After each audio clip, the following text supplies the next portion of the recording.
What an amazing morning we've woken up to. Light winds, calm conditions. It's meant to stay like this, not just for the rest of today, but almost the rest of the week. The forecast is for very light winds. Got a bit of rain last night, had a bit of a storm roll through. Didn't get any footage though because it was frantically packing up the awning and trying to get everything packed away before the storm. It just came out of nowhere. We could see some lightning in the distance and then didn't think much of it. Thought it was just a storm offshore, and then it just hit us in quite a hurry. So that was a bit of fun last night before we went to bed. But yeah, got the fire going last night and cooked up that tuna. It was absolutely perfect, really, really nice. I think big compliments to Henry, who Liz went out fishing with, who filleted it up for us. He definitely knew what he was doing when it comes to filleting tuna, and I think that makes a big difference. And preparing it well, and yeah, it was amazing, eh? Yeah, it definitely made a difference. It tasted so creamy. It was probably some of the best tuna I've ever had, which, I mean, doesn't get much fresher. So, and I caught it myself. Did you know that I caught that? Yeah, that was awesome last night. You did really well cooking it on the fire too. Go all right on that fire. I had no idea what I was doing, but I made it work. But yeah, nice little seared tuna. So yeah, walked this morning. I think we'll go for a snorkel today. There's down this end of the beach where we are, right down the southern end, past all this, like south of all the camping. There's apparently really good snorkeling out here. So while conditions are like this, we'll let this sun warm up a bit, and then I think we'll get the gear on and jump in for a snorkel. But oh, it's just so good camping in paradise like this, having your home on the beach, being able to step out the front door, go for a swim. Just when the weather's like this, there's really not many places I'd rather be in the world. It's just magic. It feels like you're on a tropical island somewhere, but you've got all the conveniences and all the mod cons at home. It's really hard to beat. It's probably the first time I've ever thought, I don't know, a boat would be good. But then you got to drag it around the country for the other 10 months where you're not using it, or using it a lot less anyway. So I don't know, but that idea is just floating around in there. Maybe next time we'll have a boat when we come back here. But even if you're like us and can't do a boat, I think definitely, I don't know how that sun's going in the lens, but even if you can't do a boat, I think definitely a good spot for kayaks and paddle boards, and anything you can get out on the water really is worth it. So yeah, all right, let's go and explore paradise.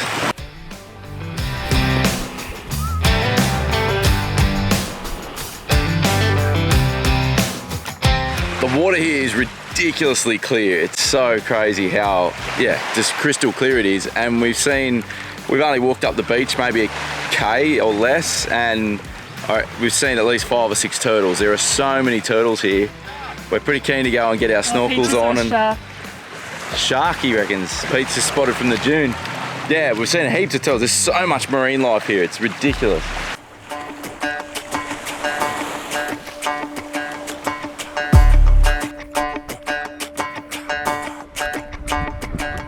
Walking home late at night, maybe 2:30. A little drunk, but I'm alright, 'cause I've been hanging with you, and it feels like... Well, that was a cracking little walk. Saw heaps of little shovel nose rays, little baby ones, heaps of turtles, a couple of bigger sharks as well. We're keen to go and have a snorkel. We just got back. I think we're gonna grab the snorkeling gear, head down the beach, jump in and see what it looks like under the surface. Let's go.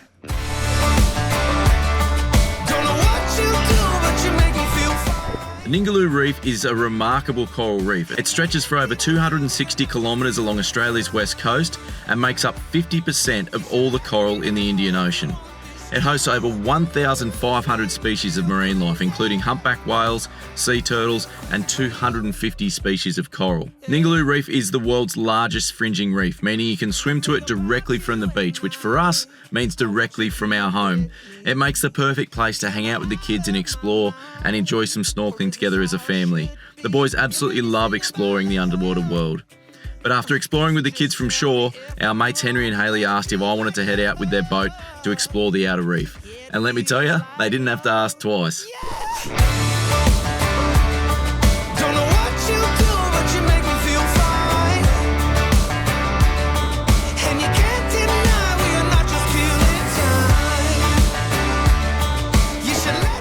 Now Liz and Pete had been out with Henry a couple of days earlier to go fishing, so this time it was Mel and I's turn.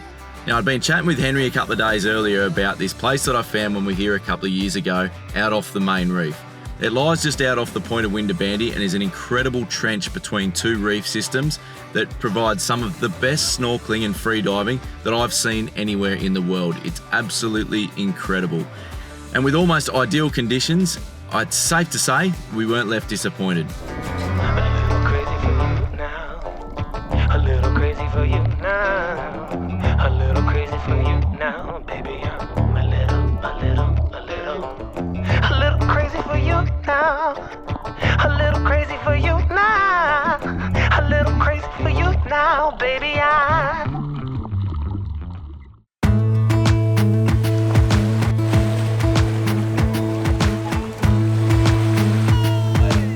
So we went right up off the point off Windabandy, and there's a bit of a trench there between the two reefs. It was really good.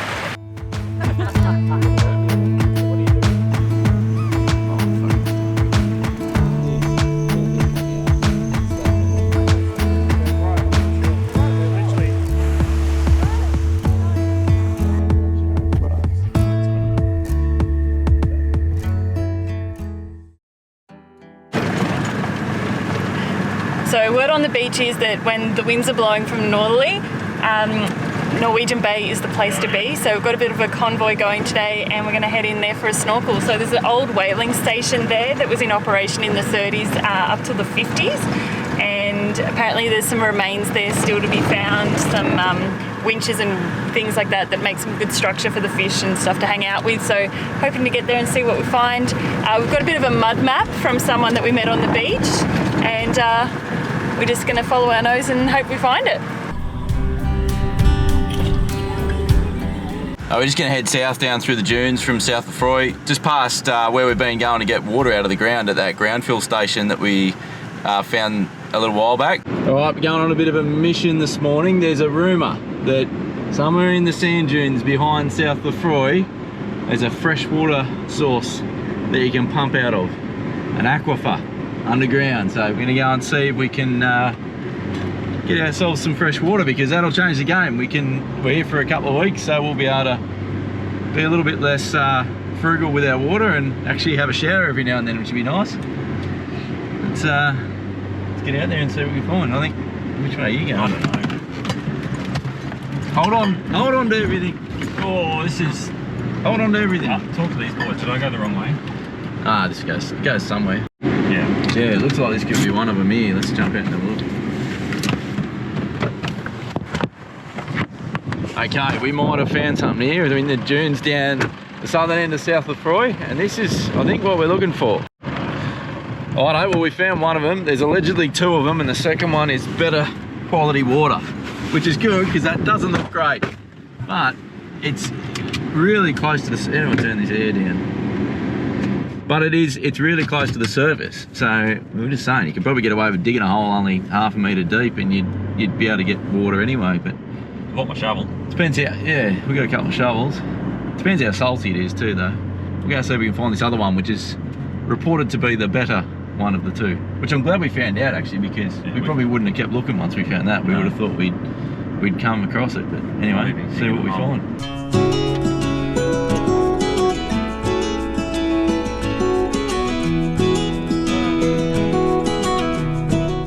A rock.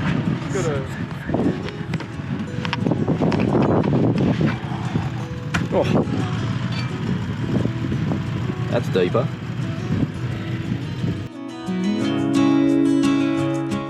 But I just don't know, like, how it might only do like 2 litres an hour or something. No, it's like 7 or 8 litres an hour. I mean, yeah.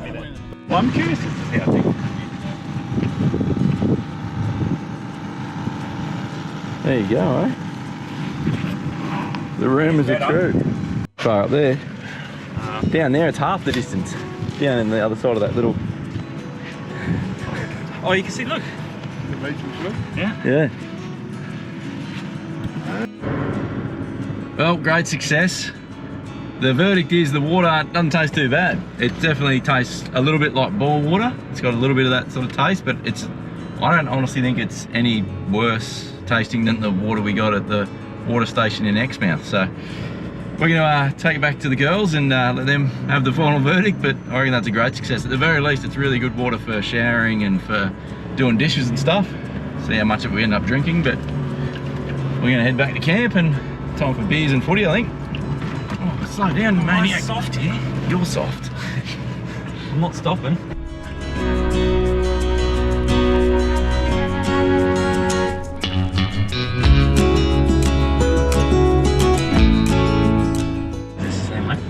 So if you want to know where the secret water is at Lefroy, yeah, it's the same way we came. If you want to know where the secret, not so secret water at Lefroy is, oh, whoa, the road's really smooth to get there. My bank account details are left. Yeah. Yep. Getting there.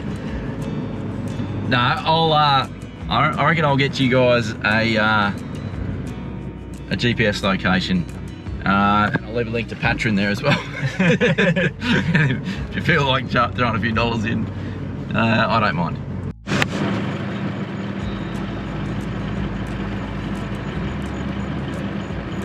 A little while back, so we've been using that a few times now to get water. It's been really, really handy. So down south of the campground, up over the big dune, which we've just gotten to the top of now, and then we're just going to go poke along the main track here and find the beach. So we've got Henry and Hayley with us that we've been going out on the boat with, and obviously Mel and Pete as well, and we're hoping Beck and Wade might join us as well from our beautiful Chaos. We'll see how we go. Let's do it.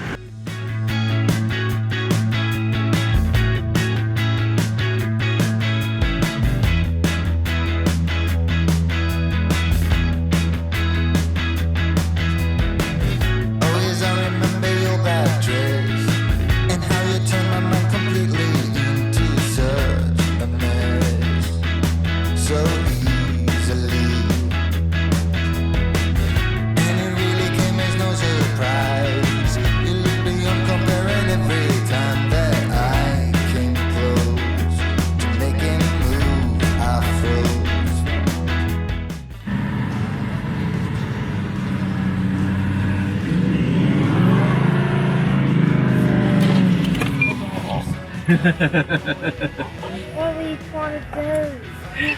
Park ourselves. Yeah, so we're down on the beach. It's a bit soft, so we're just gonna reassess, maybe change our mind about which way to go here. But beautiful spot, good spot to be in a northerly. Just be careful about driving on the beach.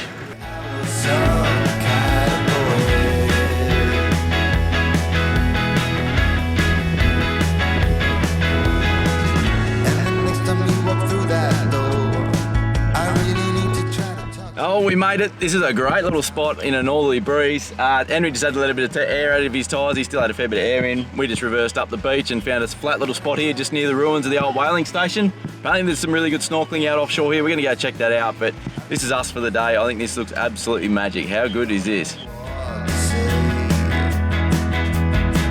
It's always like this, I know it.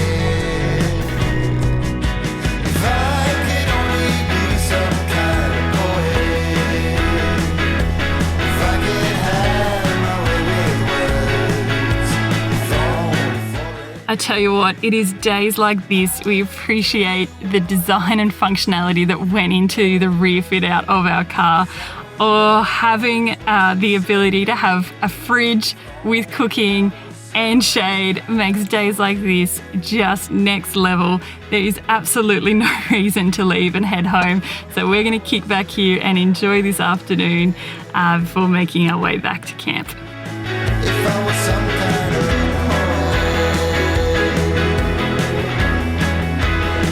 if only I was